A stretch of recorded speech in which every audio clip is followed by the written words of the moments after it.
नमस्कार, आप देख रहे हैं 4 PM और मैं हूं आपके साथ सिमरन।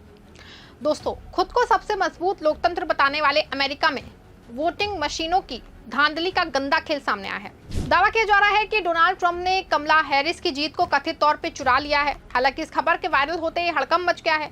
एक और जहां ट्रंप सरकार सवालों के घेरे में आ गई है, तो वहीं ट्रंप का माई फ्रेंड वाला कनेक्शन पे भी सवाल खड़े होने शुरू हो गए हैं। ऐसे में कमला हैरिस की जीत के दावों में कितनी सच्चाई है, कैसे अमेरिका ने ट्रंप सरकार बुरी तरह से फंसती जा रही है, ये सब कुछ मैं आपको अपनी इस रिपोर्ट में बताने वाली हूँ। साथ ही इस पर भी चर्चा करेंगे कि अमेरिका चुनाव में धांधली से पीएम मोदी और ट्रंप को क्यों जोड़ा जा रहा है। दोस्तों, साल 2024 का अमेरिकी राष्ट्रपति चुनाव एक तमाशा बन गया। डोनाल्ड ट्रंप ने कमला हैरिस को हरा के व्हाइट हाउस पे कब्जा जमा लिया। लेकिन सच्चाई क्या है? सोशल मीडिया और कई विश्वसनीय स्रोत चीख चीख कर कह रहे हैं कि कमला हैरिस की जीत को वोटिंग मशीनों की धांधली ने ट्रंप की जीत में बदल दिया। ये कोई छोटा मोटा इल्जाम नहीं, बल्कि लोकतंत्र की हत्या का खुला ऐलान है। खास तौर पे न्यूयॉर्क के रॉकलैंड काउंटी में ये सनसनीखेज मामला सामने आया है। रॉकलैंड जो न्यूयॉर्क शहर से महज 30 मील दूर है, वहां एक मुकदमा दायर हुआ है जो ट्रंप की तथाकथित जीत की पोल खोल रहा है। याचिकाकर्ताओं ने कोर्ट में चिल्ला के कहा कि इलेक्ट्रॉनिक वोटिंग मशीनों में घपलेबाजी हुई है। कुछ मशीनों ने वोटों की गिनती में गड़बड़ी की है और कई वोटरों के वोट गलत उम्मीदवार के खाते में डाल दिए गए हैं। ये क्या मजाक है? क्या अमेरिका का लोकतंत्र इतना कमजोर हो गया है कि मशीनें तय करेंगी कि सत्ता किसकी होगी? रॉकलैंड काउंटी का ये मुकदमा इसलिए अहम है क्योंकि अमेरिका में डोमिनियन और ES&S जैसी कंपनियों के वोटिंग मशीनें हर चुनाव में इस्तेमाल होती हैं। लेकिन इन मशीनों पे पहले भी सवाल उठ चुके हैं। साल 2020 में ट्रंप ने खुद चिल्लाया था कि मशीनों में धांधली हुई है। अब जब उनकी जीत पे उंगली उठ रही है, तो वो चुप क्यों है? क्या ये ट्रंप का माई फ्रेंड वाला दाव है? तथ्यों की बात करें तो अमेरिका में वोटिंग मशीनों को ऑफलाइन रखा जाता है और पेपर बैकअप जैसे उपाय भी हैं।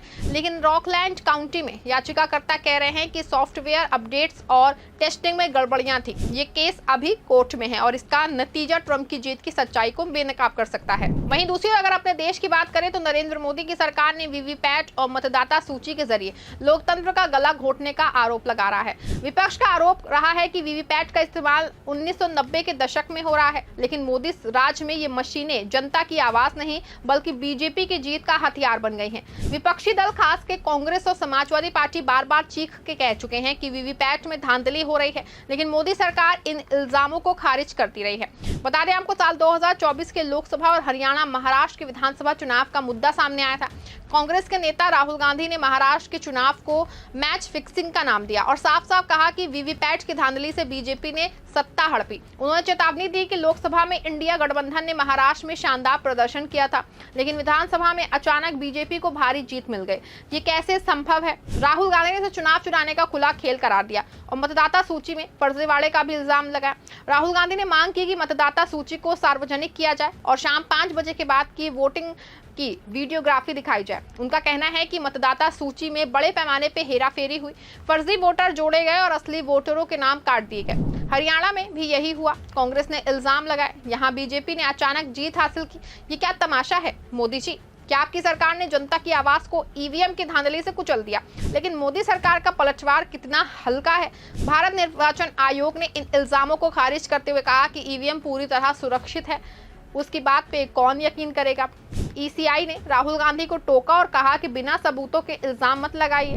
लेकिन सवाल ये बनता है कि अगर सब कुछ साफ है तो वीवीपैट की पूरी निगरानी क्यों नहीं? मतदाता सूची की पारदर्शिता पे चुप्पी क्यों? ईवीएम की तकनीक की बात करें तो ये मशीनें ऑफलाइन हैं और इनमें इंटरनेट नहीं, लेकिन वीवीपैट सिस्टम वो वोटर को अपने वोट की पुष्टि करने देता है। उसकी गिनती पूरी क्यों नहीं होती? विपक्ष का कहना है कि वीवीपैट और ईवीएम के नतीजों में गड़बड़ी है और ये प्रक्रिया पारदर्शी नहीं।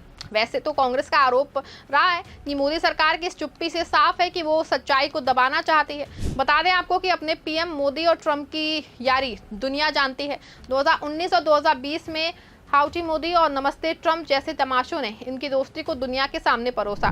लेकिन अब सवाल ये है कि क्या ट्रंप उसी राह पे चल रहे हैं जिस पे चलने के आरोप राहुल गांधी पीएम मोदी पे लगाते हैं?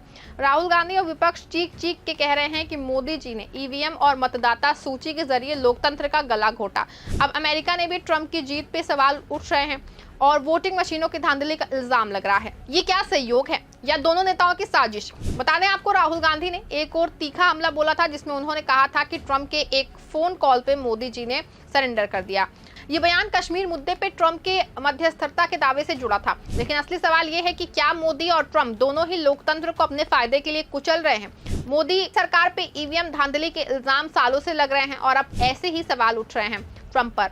क्या ट्रंप ने भी अमेरिका में वही गंदा खेल खेल रहे हैं? तथ्यों की बात करें तो ईसीआई बार बार कहता है कि ईवीएम में छेड़छाड़ संभव नहीं, लेकिन जनता को बेवकूफ बनाना बंद करो। मोदी जी, अगर सब कुछ साफ है तो वीवीपैट की पूरी निगरानी करो, क्योंकि अमेरिका में भी वोटिंग मशीनों की जांच के कड़े नियम होने का दावा है, लेकिन रॉकलैंड काउंटी का मुकदमा साफ दिखाता है कुछ तो गड़बड़ है। बता दें आपको कि भारत में ईवीएम और मतदाता सूची से जुड़े कई मामले सुप्रीम कोर्ट और हाई कोर्ट में धूम फाक रहे हैं। 2001 से लेकर 2017 तक मद्रास, केरल, दिल्ली, कर्नाटक और उत्तराखंड जैसे हाई कोर्ट में ईवीएम की विश्वसनीयता को चुनौती देने वाली याचिकाएं दाखिल हो चुकी हैं। कुछ मामले अभी भी लंबित हैं, जिनमें वीवीपैट की पूरी निगरानी और मतदाता सूची की पारदर्शिता जैसे सवाल शामिल हैं।